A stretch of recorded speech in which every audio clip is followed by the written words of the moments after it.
See you soon! Salamat po sa nagbuo ng Kalingap. Salamat po si Kuya Bal. Salamat sa kanya. Shout out sa lahat.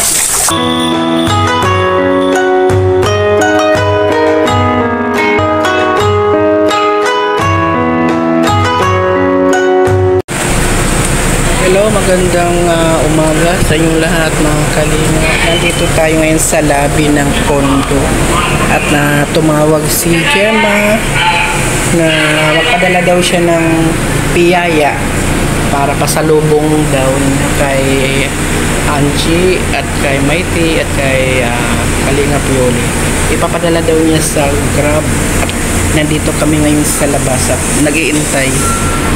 Ito, dumating na mga Kalingap. Ito po si Miss Jonah. Ikaw yung nag-deliver? Opo. Anong pangalan mo? Roby po. Roby, oo. Andito na po, na-receive na po. Thank you, ha? Opo. Opo.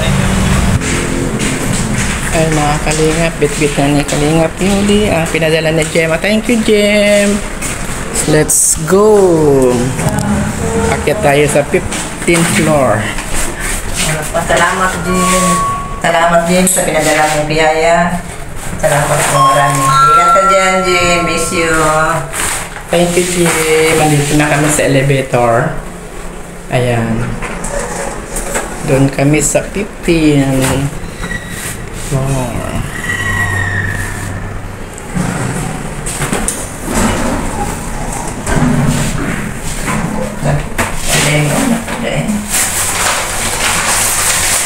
Dami, mga Kalingap. Ayan. Ang binigay. Iba-ibang flavor. May ubi. Ano yan? Nakalagay. May mga flavor yan eh. Ubi lang siguro. Special. Special yan from Bacolod City. And sa 10, 11, 12, 13, 14, 15. Dito na kami mga Kalingap sa 15th floor. Ayan. Yes. Ayan, dito kami sa right. Right kami. Ayan. Doon kami sa pinakadulo. Ang aming kwarto. Ayan. At bubuksan natin yung pintuan.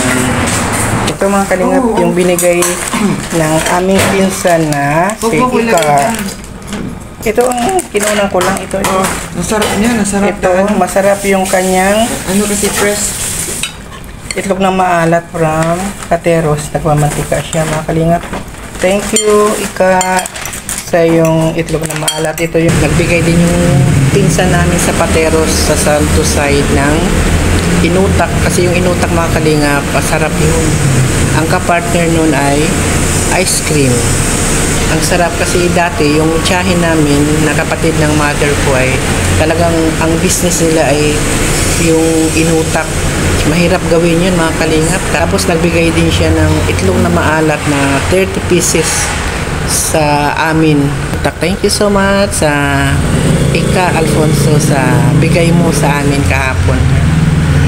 Tapos nung gabi, yun nga, yung pamangkin namin na si Hana, na anak ni Kuya Brooks, at si Gemma na ex-wife niya.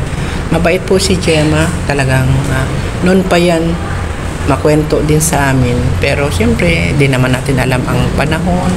May mga kanya-kanyang problema sa pamilya, pero kahit papano ay nagkaunawaan naman din sila. Walang problema. Pwede si Gemma mamasyal sa Dait. Open naman siya doon at close naman sila ni Elena. Si Elena naman mabait din, kaya wala silang mga samaan ng loob kasi marunong naman din si Kuya Brooks mabait din naman yan. Ayaw niya yung may away-away. Kaya bawat isa nagkaunawaan mga Kalingap. Kaya maganda ang samahan nila. Lalong-lalo na nandyan si Alimyo na grabe. Sobra na makulit at matalino na bata. Alam niyo ba bang Kalingap nung nandoon kami? Pasilip-silip yan doon sa kwarto namin. Kakatok yan. Marunong kumatok. Ang ginagamit niya yung kamay niya. Yung nakatupi yung kamay niya. Talagang maririnig mo yung katok niya. Kala mo matanda. Pagbukas mo, tatawa yan. Minsan lalapit, minsan basta kakatok lang siya, sisilip lang siya. Tapos minsan may pagkamarites din mga kalingap. Kasi si Kuya Brooks, pag may kausap sa labas at sirado yung pintuan at nagtatawanan, si Alim yun, aakyat niyan doon sa bintana. Alam kung paano siya aakyat at sisilipin niya kung sinong nandoon sa labas. Kaya pag nakita ni Kuya Brooks nakasilip niyan, tumatawa na lang sila kasi marites, tinitingnan niya kung sino ang kausap ng papa niya. Minsan naman, may dumadating sila Kalinga Prab. Nasa labas siya, hawak-hawak niya yung brush na mahaba. Pang brush ni Kuya Brooks yun doon sa semento. Hila-hila niya yun. Nung dumating ang sasakyan, nakita niya bumaba si Kalinga Prab. Biglang tumakbo papunta sa kusina at tinawag niya si mama niya. Mama, mama, mama, at tinuro niya sa pintuan na may tao. Nagulat naman si Elena na bakit tumakbo sa kanya at tinawag at itinuro kasi hindi naman yun nakapagsalita, hanggang mama lang naman, pero yung bibig niya kung ano-anong sinasabi na hindi mo maintindihan. Tinuro niya yung pintuan at siguro sa isip niya kung makapagsalita lang siya, mama, mama, may sakalam, maghawak ka na ng cellphone at kukunan mo na ng video. Yung interpretasyon ko lang kalingap ay nakakatawa. Tapos nung binuksan nung ina yung pintuan, di lumabas na sila. Ayun, tuwang-tuwa na siya kasi para siyang sanay, mga kalingap. Maraming tao sa kanila na mga vloggers, nakikita niya yung hawak-hawak yung camera, hawak-hawak yung cellphone, bawat isa. Lalo na si mama niya, may hawak din. Siguro nagtataka siya, bakit kaya may mga hawak na cellphone? Kaya pag may dumadaan o may dumadating na sasakyan, tinatawag na agad niya si mama niya para siguro, mama, kunin mo na yung cellphone at mag-vlog ka na. Kaya tuwang-tuwa kami, grabe. Parang mature na siya kasi wala siyang kalaro ng mga bata, mga kalingap. Puro matatanda. Pag labas sa umaga, matatanda na ang kasama niya. Kaya mas advance siya ngayon. Nung umalis kami, mga kalingap, naiyak yun siya sa gabi. Umiiyak siya. Siguro naramdaman niya na aalis na kami na madaling araw. Di siyempre, hindi na siya natulog, lumabas. Nung lumabas siya, nakita niya kami, marami kaming daladalang bag, palabas. Talagang nag-antay siguro siya. Tapos, ako mahabol pa nga pagkwentuhan pa kasi naka-vlog din yung mga kalingap. Tapos nung sabi ni Kuya Brooks tumawag, kinukumusta kami at saka kinukumusta namin si Alim yung ayun daw, pabalik-balik daw dun sa kwarto, sinisilip daw, sabi daw no more, yung kamay daw niya no more, ginaganyan para, ibig sabihin wala na kami, sabi niya. Tapos binigyan siya ni Angie ng lamesa, tsinelas. Yung tsinelas niya talagang nakadikit lang sa paa yun. Yung lamesa naman at upuan, nandoon siya nakaupo, nandoon nakasandal yung kanyang cellphone na napapanood kasi may lalagayan ng cellphone yung lamesa. Ang ganda nga ng pagkakuha nung kanyang picture doon.